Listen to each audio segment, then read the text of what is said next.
So how's it going, Saints fans? Welcome back to Talk Saints. This is my review of our 2-0 loss yesterday evening to Liverpool at St Mary's.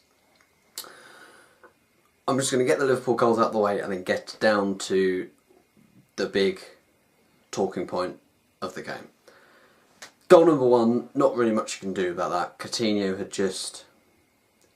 It's a hallmark of a great player to find space like that. Yes, you could say our midfielders let him find that space, but he's found that space and it is inch perfect. I mean, if Fraser Forster can't reach it at 6'7", no one can. So, great goal.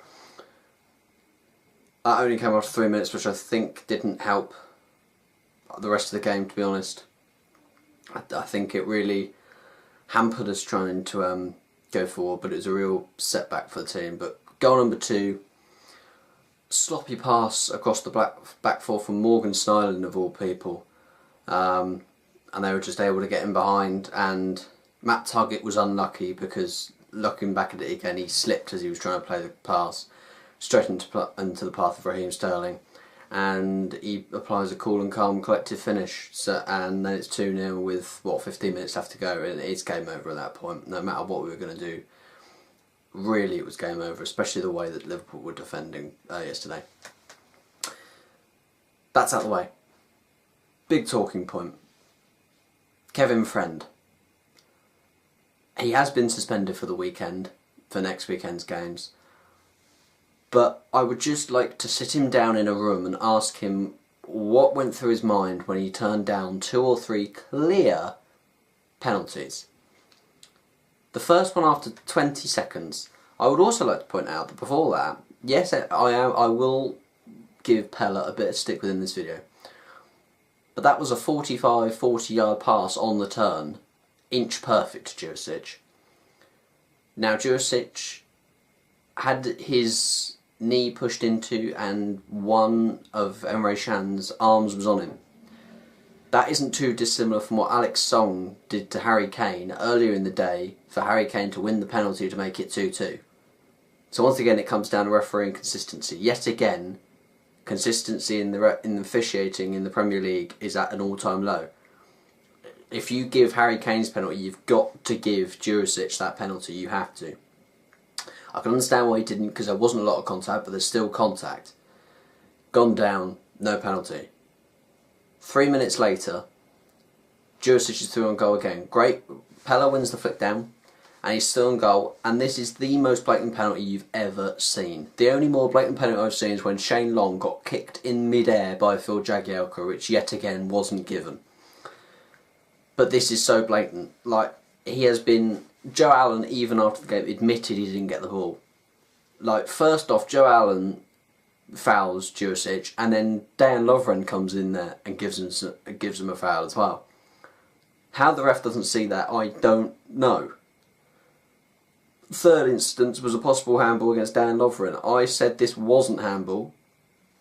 Reason is because it's hit Lovren with his arm in a natural position.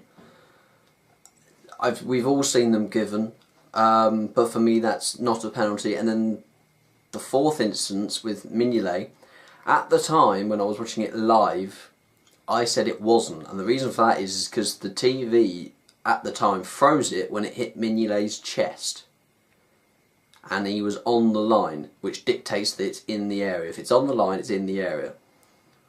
But what it didn't show is, because they froze it when it's hit his chest, it's hit his chest and it's gone onto his arm, outside of the area. Now at half time they have frozen it when it's hit his arm and he's outside the area. Now I think it's Match of the Day said that the official didn't give it, the linesman, because he couldn't keep up with play. Well, how's that our fault? Yet again we've been let down by the officiating from the Premier League.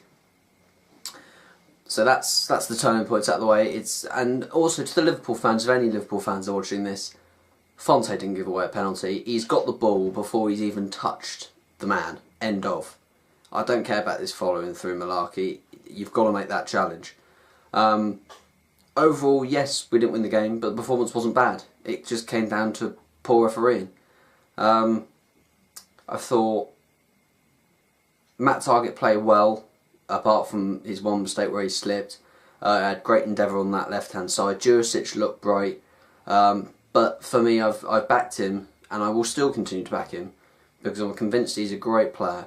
But for me, Pella needs to be dropped against West Brom. Bring Shane Long into the side against one of his former sides. I'm pretty sure he used to play for West Brom before he went to Hull. Bring Shane Long in for me, because up front in his own against Ipswich, he was a constant threat all evening. I know it's only Ipswich, but you know, we didn't play our full strength squad that day. Well, not completely. So for me, Shane Long's got to start up front. Also, Mane was dropped for being late. Now, I've debated with people about this. I don't like that. Now, yes, Mane's turned up late, and if you turn up for work for real life, you get fined. But something has made him late. No player has been late before, so something has made him late. So what Coleman has done is he's jeopardised the outcome of the game for me because a player turned up late, arguably our most informed player. I don't like that. You should still start him, fine him, do whatever you want, but he's our most informed player. Don't, under any circumstances, drop him. And he did. But, you know, that's that. Another positive from this game is that Yoshida and Target are in the team, and we still had a really strong bench for once. We had Tadic, who else did we have? We had Tadic, Reed, Long, who else was on that bench? Mane, Gardos as well. 5 people that could have come on and made that impact in that game. And with Alderweireld and Bertrand coming back, that means Yoshida and Target on the bench, which means we've got a full strength squad. So looking forward to West Brom for me. I'm convinced we can get a win. We're going to have a full strength back four with Kleiny, Fonte, along with Alderweireld and Bertrand coming back into the squad. Bertrand's just played 45 minutes for the under-21s. And Harry Reid's in that squad as well, considering he didn't play yesterday. Schneiderlin's going to be back to full fitness and will play, no doubt, play the full 90 minutes next to Wanyama. For me, I'd play Jurisic in the middle, or Tadic. I will say every review, Tadic in the middle or Jurisic. Stephen Davis if Coleman feels like it. Ward-Prowse wasn't good enough for me. Even his set pieces weren't good enough. And then Mane and Elliott either side and Long up top. That's been my review of Saints Liverpool. More a rant at the refereeing, but there we go. Leave a like on this video. Also subscribe to Talk Saints if you're new. Follow Talk Saints on Twitter as well for Saints opinions and giveaways in the future. So until the next video, we will see you in the next video. Thanks very much for watching.